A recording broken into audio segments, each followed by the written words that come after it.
आज हम लोग पढ़ेंगे इतिहास में कार्य कारण संबंध का वर्णन। आंसर आइए हम लोग जानते हैं। कार्य कारण संबंध इतिहास में कार्य कारण का अत्यधिक संबंध है। कारण के अभाव में किसी घटना का होना कदाचित संभव नहीं है।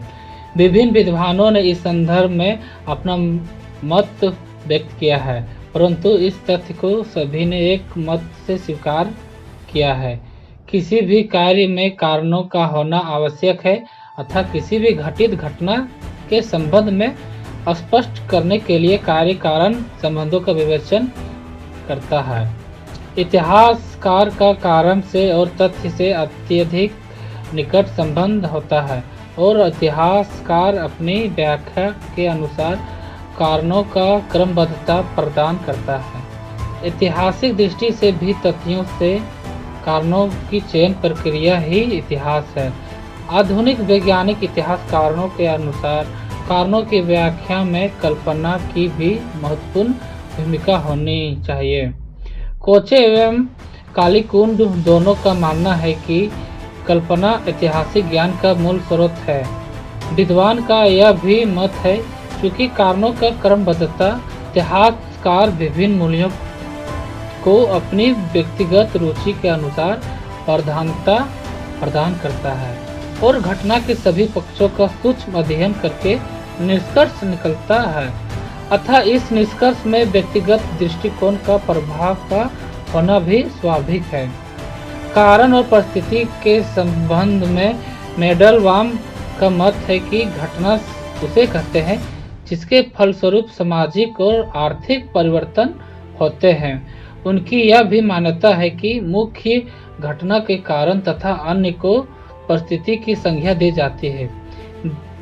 जैसे प्रथम विश्व युद्ध में राजकुमार फर्डिनेंड ने की हत्या के अतिरिक्त और कारणों का भी योगदान था। इस प्रकार राष्ट्रसंघ की असफलता में अमेरिका का सदस्य न होने के साथ साथ उसकी विभिन्न दुर्लभताओं में महत्वपूर्ण भूमिका अदा की थी। इसलिए ओकास्ट ने लिखा है, परिस्थितियों की व्याख्या में ही कारण के स्पष्ट प्रभाव को ढूंढा जा सकता है।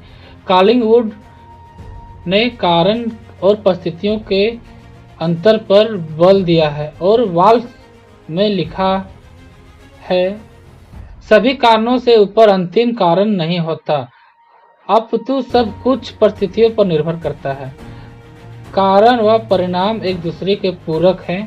कारणों में अंतर होने पर परिणाम में अंतर का होना भी स्वाभाविक है।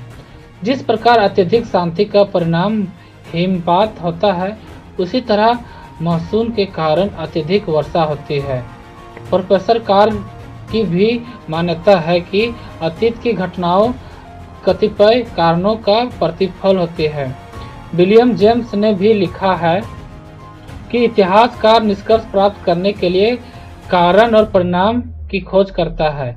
इतिहास एक उद्देश्य अतीत को भविष्य की धरोहर बनाता है और वर्तमान दोनों के मध्य के काल्पनिक विभाजन रेखा कहीं जा सकता है। इसलिए हुइजिंगा ने इतिहासकार को सदैव उद्देश्य होने पर बल दिया है। प्रोफेसर कार्ल ने भी इसके समर्थन में लिखा है, इतिहासकार की आस्थाओं में भविष्य सम्मिलित रहता है। इसी प्रकार डेवी की मान्यता है कि अतीत की अध्ययन का कारण वर्तमान सुखी और वैभवपूर्ण बनाना है। इसमें भविष्य की सुखद बनाना की कल्पना भी जुड़ी है। वस्तुतः इतिहासकार कारणों का व्याख्या के समय अतीत, वर्तमान और भविष्य के प्रांता समान दृष्टिकोण रखता है और उसके द्वारा दी गई व्याख्याओं में निहित भविष्य का कार्य कारण व्याख्या की सर्वोत्तम परिकल्पना है, जिसके आधार पर इतिहासकार कारणों में क्रमबंदी करते हुए निष्कर्ष प्रस्तुत करता है।